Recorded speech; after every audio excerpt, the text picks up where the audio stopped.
Thank you for joining the Sterling Urgent Care Breath Alcohol Technician Training.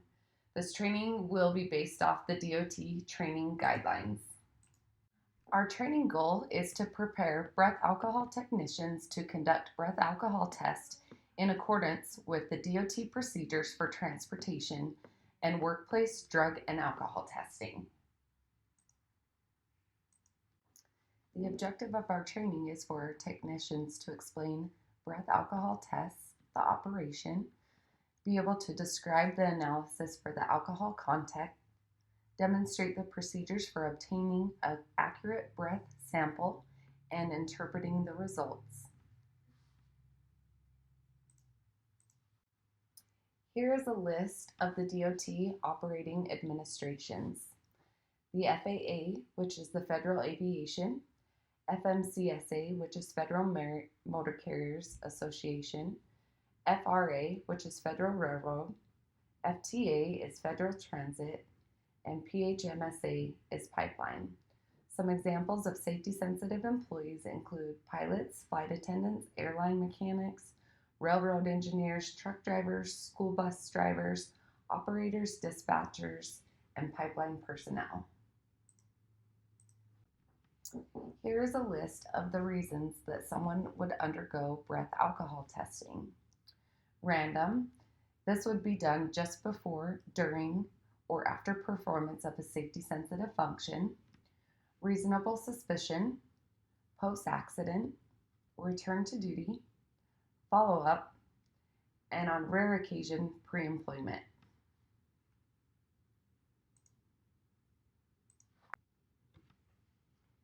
Here is a list of the DOT breath alcohol rules.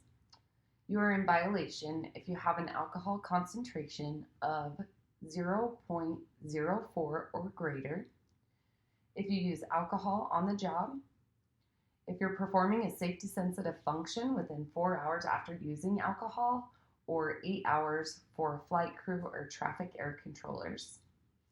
Use of alcohol within 8 hours of an accident before tested or involvement. Refusal to submit a test.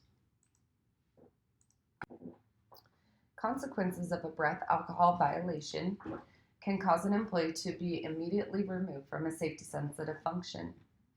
Some employees cannot return until evaluated by a substance abuse professional. For results of 0.02 to 0.039, they must be removed for 8 hours or until retested below 0.02. Some employers have a no tolerance policy. If an employee is to test positive, you must immediately notify the employer representative, known as the DER. Technicians that perform errors while completing a breath alcohol test must undergo corrective training within 30 days, provide 3 mock collections, which 2 are in the area of the air, and these must be maintained by the technician as well as the technician's supervisor and be available upon request. What is an evidential breath alcohol testing device, known as the EBT? This measures the alcohol concentration within the breath. It must be able to print 3 copies of the alcohol test results within a unique testing number, and it must be used for both screening as well as confirmation tests.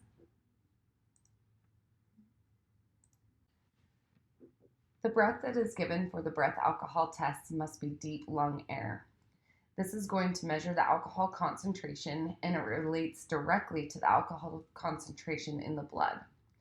It's expressed in terms of weight of alcohol, which is grams, and try to eliminate any residual or mouth alcohol, which is mouthwashes, mouth sprays, chewing tobacco, cough drops, etc.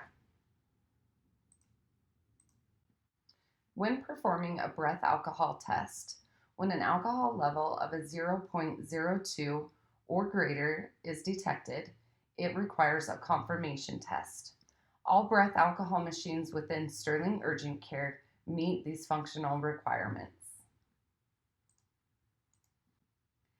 Each breath alcohol machine has a quality assurance plan.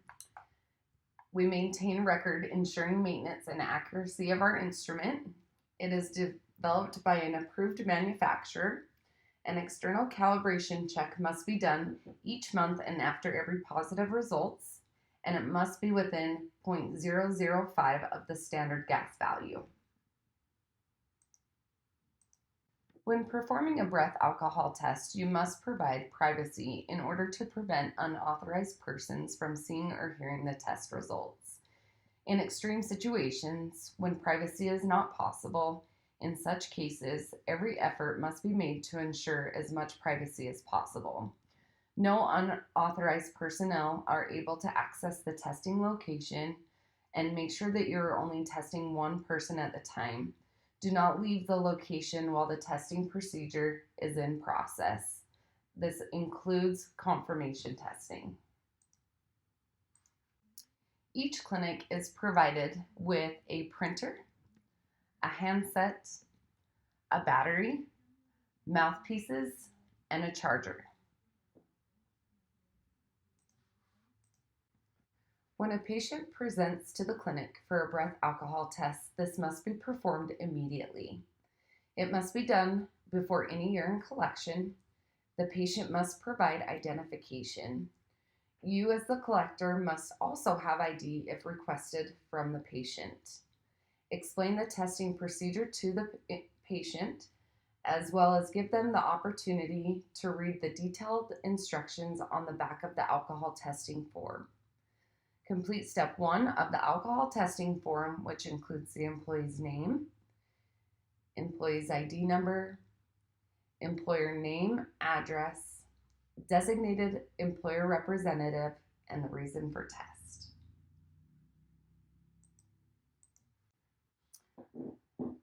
Have the employee complete step 2. If the employee refuses, then this is considered a refusal to test.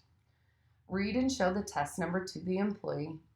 Open an individually sealed mouthpiece and attach to the EBT according to the manufacturer's instructions. Instruct the employee to blow forcefully into the mouthpiece for at least 6 seconds or until the EBT indicated sample has been attained. Do not let the employee hold the EBT. This must be held by the collector. Once the results have been obtained, show the results to the patient. Move on to the completion of the breath alcohol form. Make sure to complete step 3. Give copy 2 to the employee, give copy 1 to the employer, and keep copy 3 for our records. If an employee's results are a 0.02 or higher, a confirmation test will be required. Explain the testing procedure to the employee. You will use the same breath alcohol form. Explain to the employee that there is a 15-minute waiting period. During this time, they cannot eat, they cannot drink, cannot put any objects or substance in their mouth, and they should also refrain from belching. If the employee chooses not to follow these instructions, you will note that in the remarks section. When conducting the confirmation test, you must use a new mouthpiece. The machine will conduct an air blank of 0.000 on the machine. Instruct the employee to provide a breath sample. The test results will print off. Complete step 3. Have the employee complete step 4 if positive. If the employee refuses, then you will make a note in the remarks section. Distribute the copies of the breath alcohol form to the employee and the employer, as well as keep one for our records. If the results of the confirmation test are greater than 0.02, you must notify the designated employer representative. You will also notify the medical review officer immediately and inform the donor to do not leave the premises unescorted. If the employer has an alcohol no tolerance policy, you will also notify the designated employer representative. What is considered a refusal to test? If the employee refuses to sign step 2 of the breath alcohol form, employer refuses to provide the breath, The employee refuses to provide an adequate amount of breath without a medical explanation, or if the employee fails to cooperate with the testing procedures. An incomplete test. This is if the test cannot be completed. Maybe the mouthpiece won't attach, the temperature on the machine is out of range, the battery dies. You want to try to fix the problem and begin a new test. If you're unable to fix the problem, then use a new EBT if possible. Use a new breath alcohol form with a test number, and if you are unable to fix the machine or get a new machine, then you will write in the remarks section that the test was canceled. You will also contact the designated employee representative as well as the MRO. Each clinic is provided with saliva alcohol testing strips. These can be used for the initial test, but cannot be used for confirmation testing. A canceled test occurs with one of the following. The test number on the results do not match the number on the machine. The confirmation test is conducted before the 15-minute wait time. An air blank is not conducted prior to the confirmation test. The air blank reads other than 0.000. What to do if this happens? You will want to start a new test with a different breath alcohol machine, as well as a new breath alcohol form. The goal is for you to complete the test properly. If you have questions, please contact your supervisor immediately.